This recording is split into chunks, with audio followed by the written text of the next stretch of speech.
alaikum. I've decided to stand here because I'm not a tall person, and I want to be able to see you as you can see me. I'd like to first start by thanking the organizers of this convention for inviting me to be a part of this. I'd like to extend some special appreciation to the volunteers who are working with this program. I've been to many conferences over the years, and I've never seen a volunteer corps quite like this one. So I'd like to really let us just thank them for the work that they're doing. I'd also like to thank you for getting up early in the morning. And this indicates your interest in the subject that we need to talk about this morning. It is truly the elephant in the room that we don't like to talk about, but it's crippling us, and therefore we have to talk about it. When Brother Fauzan invited me, I asked him, "Do you know what I do?" He said yes. So he gave me permission to talk freely to you on the subject at hand. But before I get into the issue of freeing our mosques, and I also think that this is a very important component of that process, the issue of domestic violence. We touched on it last night, but I really felt compelled to speak very plain and clearly that we have to have zero tolerance for domestic violence in our community. No safe haven, no coddling, no sheltering, right? We have to speak very clearly about that. Otherwise, we are complicit in the perpetuation of this criminal activity in our community against our women.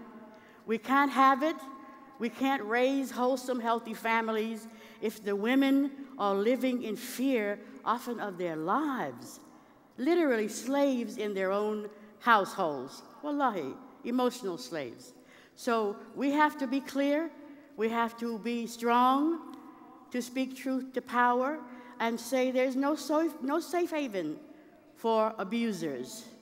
And yes, sometimes women are the abusers, but it's rare.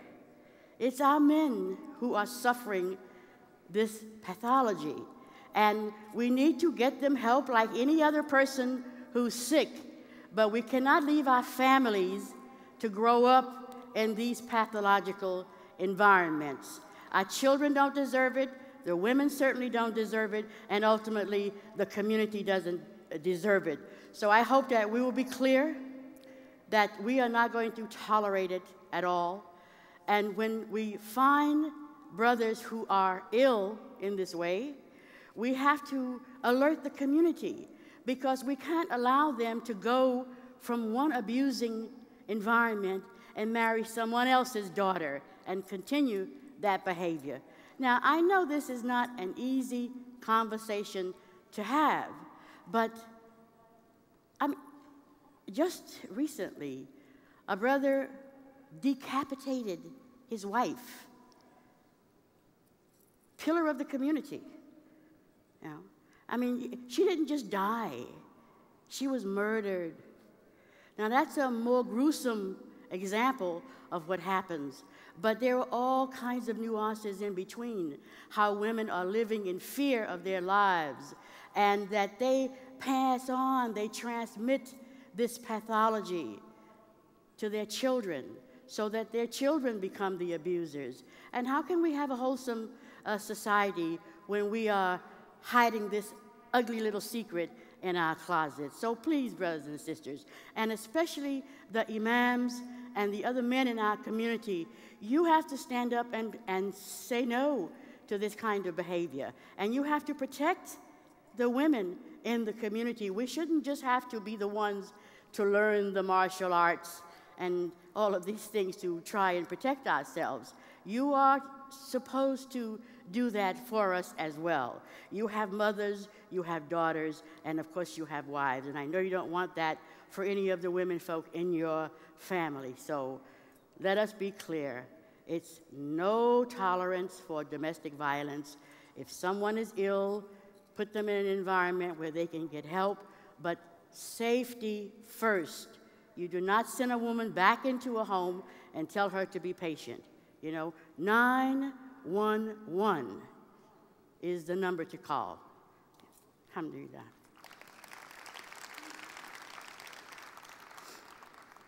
Now, this issue of women's access to mosque, we've been working on it for some years now. And I'd like to make some clarifications right from the start. Because often when we have this conversation, some people confuse the issue that we are advocating with our desire to lead Jummah prayer, for instance. That's not what we're advocating, right? We're advocating that women should have equal access to the mosque, not only to come and worship, but to be involved in its management and the governance of that mosque. Yeah? Because guess what? Women know best what women need in the community. Brothers may know some things, and they may think they know more, but women know best about what their needs are. And you know what? Women are the ones who are raising the family. We are the ones who are raising the nation. So why would we tie one hand behind our back and try to build a wholesome, viable society? It's not going to happen. And those people in the society who are not our well-wishers, they know this about us, another dirty little secret in our closet. They know about it very well. So we have to be open, honest, and bold enough to attack and address the pathologies in our community so that we can grow healthy, flourishing families, because it's not going to happen otherwise. Women are living in a society these days where they're doing all kinds of work in the society. They're really helping build a nation outside of the Muslim community. Why? Because they don't have access to utilize their gifts within the community. Who suffers for that? We do as a community. So we clearly need to make some changes. Now, we're not being radical either, so we don't want to be painted with that radical feminist brush, yeah? We are hearkening back to the example of the Prophet Muhammad, peace be upon him. And we're taught that in the Prophet's mosque, peace be upon him, there was no wall and there were no curtains. And it surely wasn't because they didn't have bricks, mortars, and fabric. He had that. But there were no barriers. The women were in the same prayer space with the men, the women and the children. So why do we think we are better than those people around the Prophet Muhammad, peace be upon him? So we have to do this, and we are really going to find that when we do, our communities are going to grow exponentially. Women are just sitting on talent because they are not willing any longer to sit in the back room, to go to the back of the bus. I didn't become a Muslim, certainly, to sit in the back of the bus. I grew up in the South. I'm very familiar with the civil rights movement. And Mrs. Rosa Parks is one of my sheroes, right? So I'm not sitting in the back of the bus. And I encourage every woman to refuse to sit in the back of the bus any longer. Just say no. Just say no. And the enlightened men in our environment should be the first ones to say, that's right. Open up these doors and let my mother, my sister, my daughter in. I don't want them to be treated as second-class citizens. And we have to believe that Allah surely didn't create us to be re-enslaved. Islam for us was this liberating force. So when I hear Tariq Ramadan, for instance, talking about being free, that resonates with me. Islam freed us in this part of the world for sure. We were truly in dire need of some relief. And Allah chose us, Allah honored us, dignified us with Islam. So there's no way we're going to accept the treatment that many of our women are suffering now. And I think that it starts at the mosque. When I embraced Islam in the early 70s, we practically lived in the mosque. We were there all the time. I was raised as a Christian, and that experience was you went to the church and you did practically everything. Your life was in the church, and certainly children were socialized in that environment. Okay? So you come in with the full expectation that you're going to have that freedom and that access to learning and spiritual enrichment in your mosque. And we had that for many years. So now we are regressing.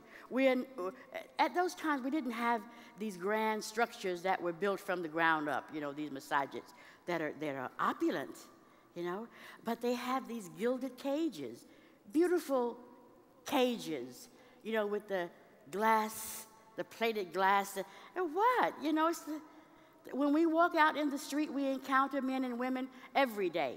And surely when we go to our workplace, we encounter men and women every day.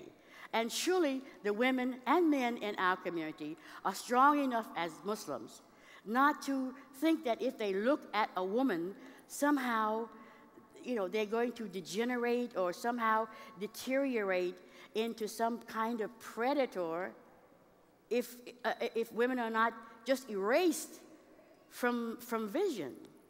This is totally unrealistic. It's unsustainable because, you know, there are some statistics that have been done recently, and women are just not going to the mosque anymore.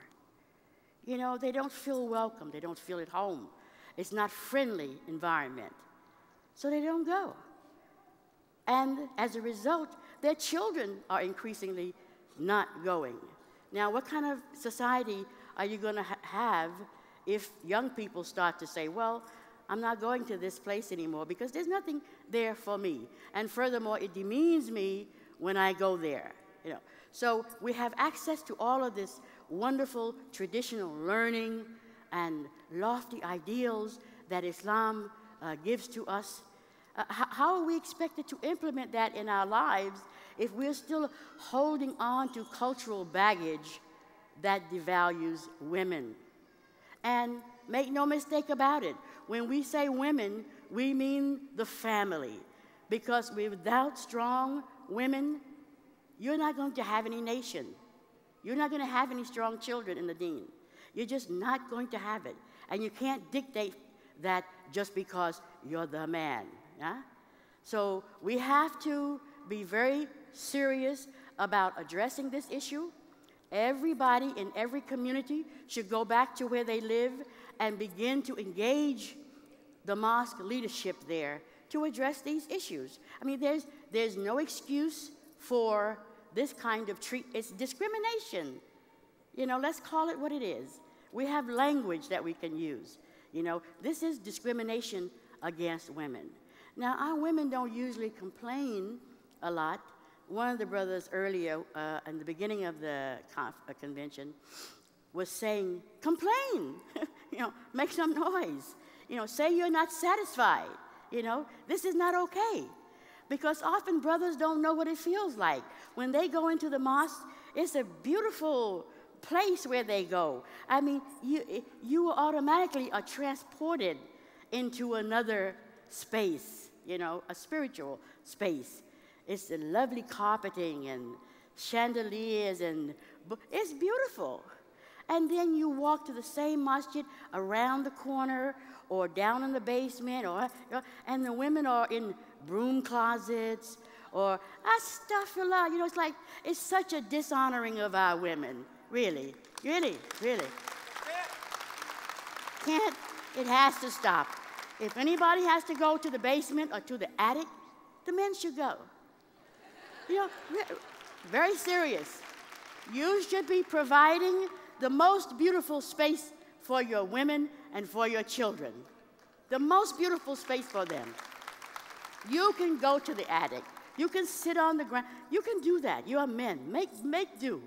But make sure that your women, the people who are raising your children and your nation, have the best view, the best place, so that when you can look back and say, oh, you know, my family is wholesome and thriving and contributing to the community, you can really say that in earnest.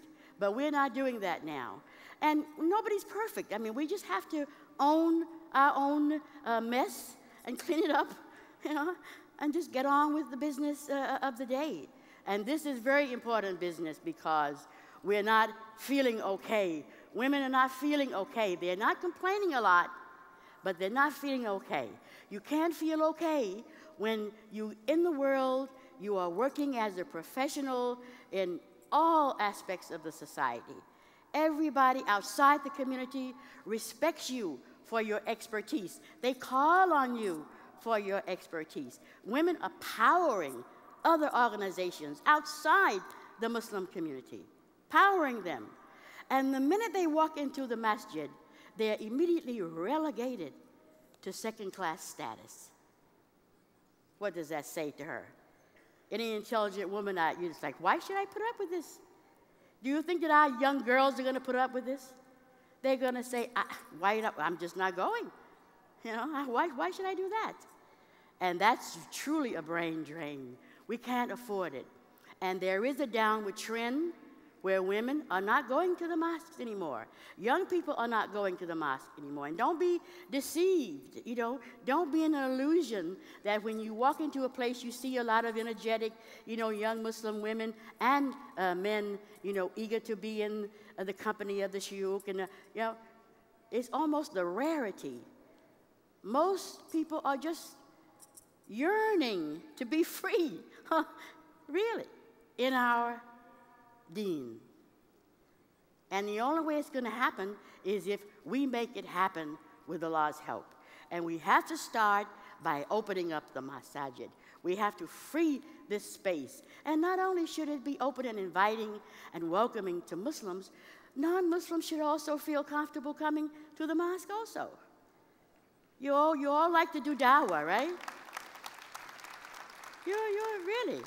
I mean, people outside the Muslim community are just eager to know what's going on. You know, I mean, we have some friends out there that we don't even know about. But we're so caught up in our own little stew that we can't look beyond ourselves. Sometimes when we go to meetings or organizations for any kind of work that we do, people are practically saying, well, where were you? We were waiting for you. You know, they're very, very happy to have us with them.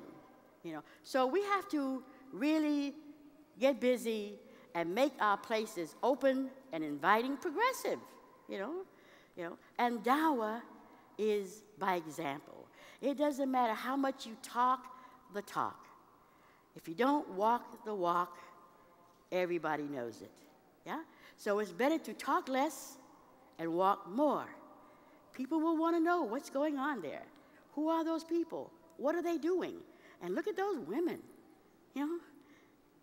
Despite our shortcomings, women are still coming to Islam in droves. Thank God they read, you know. But they're still coming, subhanAllah.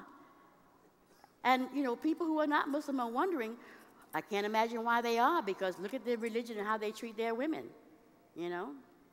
But I embraced Islam through my readings and understanding that this position that Islam bestows on a woman is so high and lofty that, you know, that's what I want to be. And I was asked once, I can't imagine you as an African-American woman knowing about slavery and going through the civil rights movement and that you would become a Muslim. She couldn't understand. And I had to explain to her that that's precisely why I became a Muslim, because of the status, the honor that Islam bestows on the woman. See? So we can't tolerate it. We can't have it, you know. We can't have women walking around with cauliflower ears, black eyes, broken eyes. We can't have it. Can't have it. Very, very serious. We can't have it. And now I'm going to talk to the women, right? You have to step up. You have to say, no way. You know, you may do it once, but you know, it's over, you know.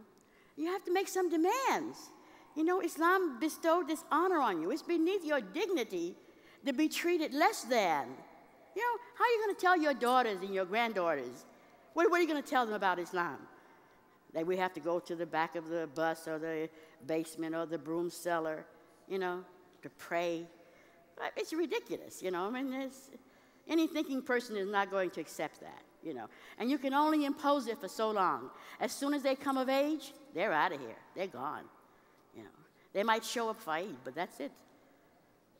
So look at the drain, look at the loss we're suffering as a result of our unwillingness to apply Islamic principles over cultural practices. So this is what we have to do, and I know that we're all up to the challenge. And I also say to our brothers, don't be afraid of strong women. It's women who have to raise those men, though. Women have to raise men who are strong enough to not be afraid of women. They're accustomed to seeing strong women. They grow up with women doing things, so they're not in fear of that, you see? But that's the woman's job. You have to do that. You have to do that, sisters. And you know, there's no excuse. Societies do all kinds of things, but here you are living in the West, you know, with some modicums of freedom, you know. And we always say that women, the power of the woman, the power of the spiritual woman, it can be frightening, really, you know. I mean, you can do stuff, really, you know. You can do stuff. If you ground yourself in your spirituality and you stand up for what you know is right, people are going to come to you. You know, you don't have to speak. You just walk. You're just a magnet, you know. So you have to be that same way inside the community. You just do what you need to do. And sometimes you have to talk, you know. And you don't always have to sit in the back, you know. When we have some formation for Salah, but it doesn't mean lectures and everywhere you go, you have to sit in the back. No, come up front. You know, make a habit that from now on, whenever I go to a program, I'm going to take the first row, not the back row. Just do it. And guess what? Nobody will even care. They won't even notice you, you know. But you will be making a statement not only for yourself, but for the women behind you who wouldn't dare otherwise. So you have to do it. So sometimes we won't do things for ourselves, but we'll do it for our children, yeah? We'll do it for other people because that's how magnanimous women are. Allah endowed us with this stuff. So do it for our girls and our boys because you're raising them too, you know? And you can teach them anything you want them to know at the breast. I see a big room back there for nursing, right? You can teach them anything. Only the woman can do that. Men can't do that. Only women can do that work. And that's raw power. You have this in your hand, and these are our flowers, and they deserve no less. And when they see you devalued, subjugated, broken, not feeling okay about yourself, you think they don't know that? Kids are very intuitive. You don't have to say stuff. They just know things are not okay. And conversely, when they know that things are well with you and in the home, they're fine, and they pick that up, and then they generate that in the society. So may Allah give us the strength, you know, to just stand up, be bold, and say no. If I'm going to this mosque, I want to be involved in that mosque, you know. We give our money to places that don't even acknowledge us, you know. Sometimes when we're doing fundraisers, brothers actually, my time is up, brothers actually come and say to the sisters section, sister, you don't have any money, right? But then they'll say, well, will you send over your gold bracelet or your gold earrings, right? Well, you need to stop putting your gold bracelets and your earrings in that Sadaqah box if they're not providing any service for you. But now, the ball is in the sisters' court, because you have the power to change, wallahi. And this is not a feminist statement. This is an Islamic statement, wallahi. Assalamu alaikum.